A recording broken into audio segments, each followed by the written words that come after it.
Hi everyone, welcome to my channel. ఈరోజు సెషన్లో degree 5th semester Osmania university సిలబస్లోంచి the post master అనే topic గురించి చెప్పుకుందాం. అందరికీ తెలుసు కదా పోస్ట్ మాస్టర్ అంటే ఎవరు. సో ఆ పోస్ట్ మాస్టర్కి రిలేటెడ్ స్టోరీ గురించి మనం తెలుసుకునే ముందు ఫస్ట్గా రవీంద్రనాథ్ ఠాగూర్ గురించి తెలుసుకుందాం. About the author. Rabindranath Tagore was born on 7th May 1861 and died on 7th August 1941. So ఈయన 7th May 1861లో జన్మించారు అండ్ 7th August 1941లో చనిపోయారు.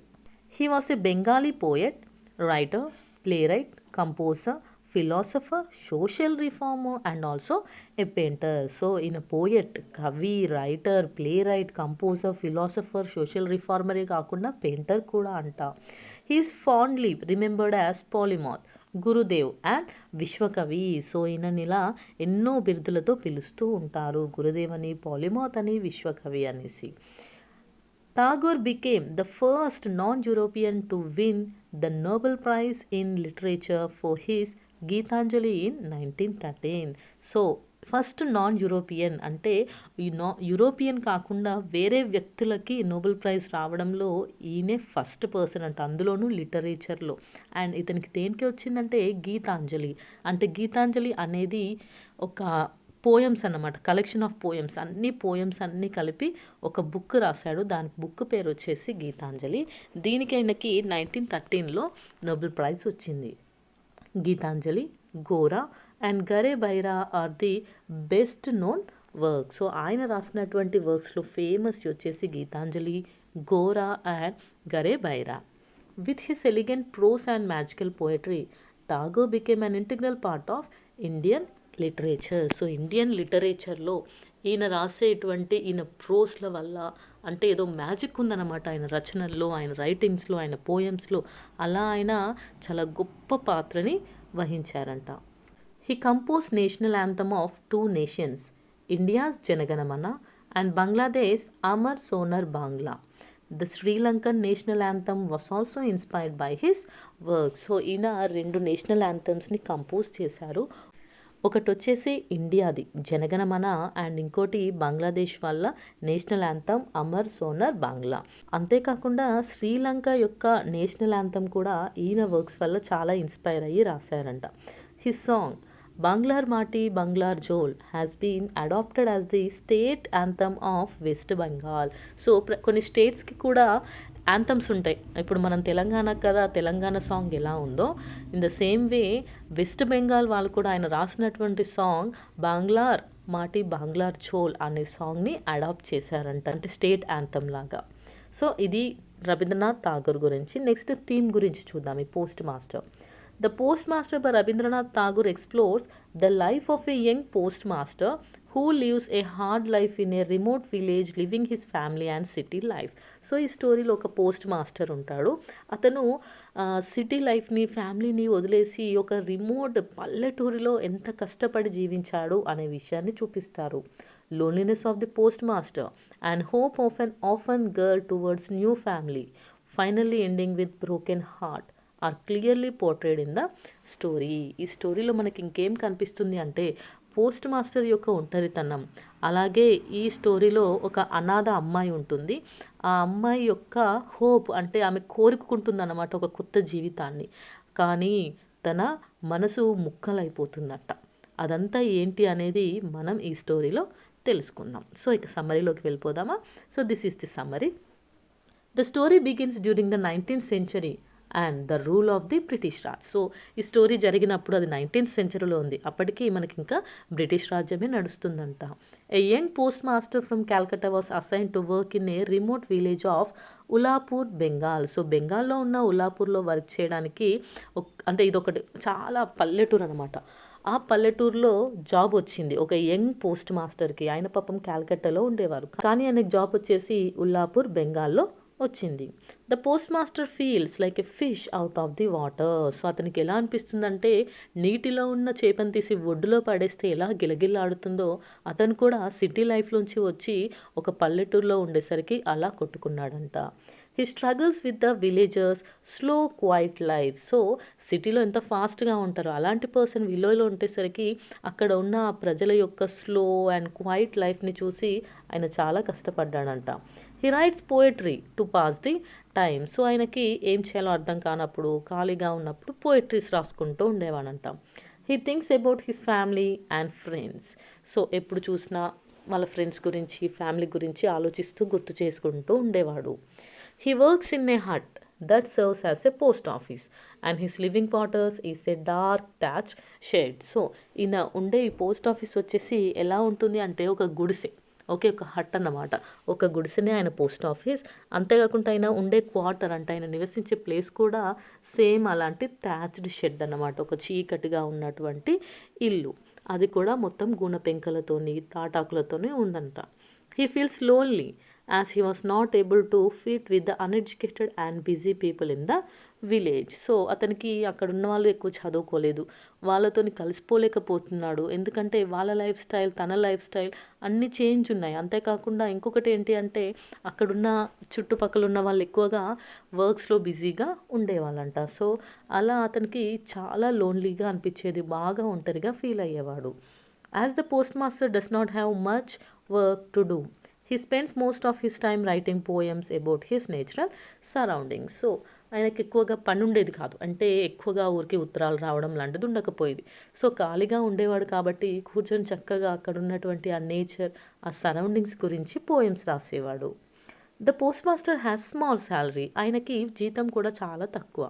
He cook himself and use to take the support from the young orphan girl name Ratan to help him with household work. So అయితే అతనికి వచ్చేదే తక్కువ జీతం. So ఇక తన వంట పని తనే చేసుకునేవాడు. అయితే అక్కడ రతన్ అనే ఒక అమ్మాయి ఉంది. ఆమె ఒక అనాథ, తల్లి తండ్రి ఇద్దరు చనిపోయారు. సో అలాంటి ఆ ఒక్క అమ్మాయి దగ్గర అతను సపోర్ట్ తీసుకున్నాడు. అంటే నువ్వు నాకు కొంచెం ఇంటి పనుల్లో హెల్ప్ చేయు అనేసి అడిగాడంట. In exchange she receives some food. So అలా హెల్ప్ చేయడం వల్ల రోజు అతను ఆమెకు ఫుడ్ ఇచ్చేవాడు. Ratan is 12 or 13, improvised and unlikely to get married, likely because she lacks a dowry. So ఈ అమ్మాయి వచ్చేసి అన్ఎడ్యుకేటెడ్, ఆమెకు పెద్దగా తెలివి లేదు. అండ్ ఆల్సో ఆమె ఏజ్ వచ్చేసి 12 or 13 years. ఇంకొకటి అనాథ, పేరెంట్స్ లేరు, డబ్బులు లేవు, ఇంకా ఆమెకు మ్యారేజ్ చేయాలంటే కట్నం కూడా ఇచ్చుకోలేదంట. The post master forms a bond with Ratan. So అలా డైలీ ఇంటికి వచ్చి ఆమె హెల్ప్ చేస్తూ ఉండేది. సో అలా వాళ్ళిద్దరి మధ్యలో ఒక మంచి బాండ్ అనేది ఫామ్ అయింది. The only person postmaster talks to is Ratan. So ఆ ఊర్లో అతను మాట్లాడేది అంటే రతన్తోనే ఎక్కువగా మాట్లాడేవాడంట. Their evenings are spent in conversation, sharing memories of family, the post master of his mother and sister and the Ratan of her father and little brother. So ప్రతిరోజు evening కాగానే ఇద్దరు కూర్చొని మాట్లాడుకునే వాళ్ళంట, వాళ్ళ మెమరీస్ని షేర్ చేసుకునేవాళ్ళు. పోస్ట్ మాస్టర్ ఏమో వాళ్ళ అమ్మ గురించి సిస్టర్ గురించి చెప్తే రతన్ ఏమో వాళ్ళ నాన్నగారి గురించి అలాగే తన తమ్ముడు గురించి చెప్పేది. Ratan becomes emotionally attached, imagining the post master's family as her own. So అలా రోజు ఇద్దరు మాట్లాడుకుంటూ ఉండగా విని విని రతన్కి ఏమనిపించేదంటే పోస్ట్ మాస్టర్ ఫ్యామిలీ తన సొంత ఫ్యామిలీగా ఫీల్ అయ్యేది. One day the post master calls Ratan and informs her that he is going to teach her how to read and write. ఒకరోజు రతన్ని పిలిచి పోస్ట్ మాస్టర్ ఏం చెప్పాడంటే నేను నీకు రాయడం చదవడం నేర్పిస్తాను అని చెప్పాడు. She feels happy and learns quickly from him as she was eager to become literate. So ఆమె వెంటనే చాలా హ్యాపీగా ఫీల్ అవుతుంది. అంతేకాకుండా ఆయన చెప్పినవన్నీ చాలా జాగ్రత్తగా నేర్చుకుంటుంది, ఎందుకంటే ఆమె త్వరగా ఒక లిటరేట్ పర్సన్ కావాలని అనుకుంటుంది. The lessons are continued till the post master fall ill and unable to teach. So అలా డైలీ అతను ఆమెకు చదవడం రాయడం నేర్పించాడు. కానీ అలా ఎన్ని రోజులు జరిగింది అంటే కొన్ని రోజులకి ఆయన ఆరోగ్యం పాడైపోయింది. దానివల్ల ఆయన ఆమెకు చదువు చెప్పడం రాపించడం వాటిని కంటిన్యూ చేయలేకపోయాడు. When the post master was ill Ratan took care of him sitting by his bed side and nursing him back to health. So ఆయన హెల్త్ బాగాలేకుండా బెడ్లో ఉన్నప్పుడు ఆమెనే పక్క నుండి చాలా జాగ్రత్తగా చూసుకొని ఆయన మళ్ళీ ఆరోగ్యవంతుడయ్యేలాగా చేసింది. But the post master misses his family and the city life. So post master అక్కడ ఆ లైఫ్ని ఉండలేకపోతున్నాడు. అతనికి వాళ్ళ ఫ్యామిలీ అలాగే సిటీ లైఫ్ని చాలా మిస్ అవుతున్నాడు.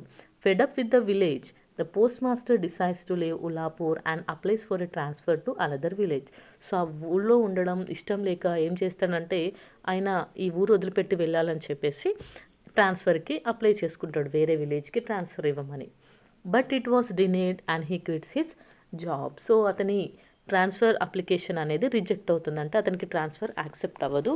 దానివల్ల ఆయన ఇక నాకు ఈ జాబ్ వద్దనేసి క్విట్ చేస్తాడు, అంటే వదిలేస్తాడు. The post master explains to Ratan that he is living Ullapur. So ఇక ఫైనల్గా రతన్ని పిలిచి, రతన్ ఇంకా నేను ఈ ఊరు వదిలిపెట్టేసి వెళ్తున్నాను అనేసి చెప్తాడు. Ratan is heart broken. Ratan గుండె ముక్కలైపోతుంది, ఎందుకంటే ఆమెకి పోస్ట్ మాస్టర్ అంటే చాలా ఇష్టం. అతను వెళ్ళిపోతున్నాడు అనేసరికి ఆమె మనసు విరిగిపోయింది.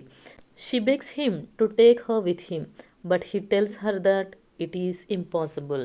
ఆమె అతన్ని చాలా రిక్వెస్ట్ చేసింది, ప్లీజ్ నన్ను కూడా నీతో తీసుకెళ్ళు అనేసి అడుగుతుంది. కానీ అతను అది ఇంపాసిబుల్, నేనేం తీసుకెళ్ళలేను అని చెప్తాడు. He promises her that the next post master will take care of her but Ratan finds no comfort in his word. So నేను నిన్ను తీసుకెళ్ళలేను, కానీ నెక్స్ట్ వచ్చే పోస్ట్ మాస్టర్ కూడా నేను చాలా జాగ్రత్తగా చూసుకుంటాడని నీకు ప్రామిస్ చేస్తాను అంటాడు. కానీ ఆమె మాటల వల్ల ఆమె సంతోషంగా లేదు. Declaring that she doesn't want to stay in Ullapur without him. ఆమె ఏమని చెప్తుందంటే, నువ్వు లేకుండా నేను ఇక్కడ ఉండలేను, నాకు ఇక్కడ ఉండాలనిపించట్లేదు, నన్ను తీసుకెళ్ళు అని అడుగుతుంది. The post master then tries to give Ratan a sum of money but she refuses. So ఆమె ఏం చెప్పినా వినదు. ఇక చివరికి సరే కొన్ని డబ్బులైనా తీసుకొని ఖర్చులకు పనికొస్తాయంటే వద్దు అని చెప్తుంది. As the post master is living, he struck by a feeling that he should go back and take Ratan but concludes that life is full of separations and ending. So ఇక ఆమెని ఆ ఊరిని వదిలేసి వెళ్తున్నప్పుడు ఆయన బాధపడ్డ విషయం ఒకటే, రతన్ గురించి మాత్రమే. వెనక్కి వెళ్ళి తనని తీసుకొని వెళ్ళాలా అనుకున్నాడు, కానీ అలా తీసుకొని వెళ్ళలేడు. ఎందుకంటే జీవితంలో ఎంతోమందిని మనం కలుస్తూ ఉంటాం, వాళ్ళ నుంచి దూరం అవుతూనే ఉంటాం. లైఫ్ అంటేనే అంతా అనేసి అనుకొని ముందుకు వెళ్ళిపోతాడు. He believes she will forget him. అతను కూడా ఏమనుకుంటాడంటే, త్వరలో నేను కనపడకపోయేసరికి నన్ను ఖచ్చితంగా మర్చిపోతుందిలే అని అనుకుంటాడు. But Ratan doesn't have the same view. కానీ రతన్ అలా అనుకోదు.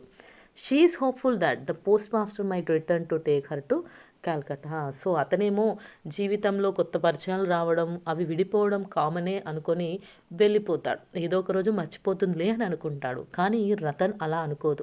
ఖచ్చితంగా నా కోసం వస్తాడు, నన్ను తీసుకొని వెళ్తాడు అనేసి ఆమె ఎంతో ఆశతో ఎదురు చూస్తూ ఉంటుందంట. సో ఇది ఆ పోస్ట్ మాస్టర్ యొక్క సమరీ. సో అందరికీ అర్థమైంది కదా, కొత్త కొత్త ప్లేసెస్కి మనం ట్రాన్స్ఫర్స్లో వెళ్ళడం, అక్కడ పరిచయాలు అవ్వడం, వాళ్ళని విడిపోయి వెళ్ళిపోతూ ఉంటే ఆ బాధ అనేది ఇక్కడ చెప్పారు. సో ఇక కంక్లూజన్లోకి వెళ్ళిపోదాం. The life of a person who lives his family and place for job is clearly shown. ఇందులో మనకు ఒక పర్సన్ ఫ్యామిలీని, తన ఊరిని వదిలేసి వెళ్ళిపోతే ఎలా ఉంటుందో చెప్పారు.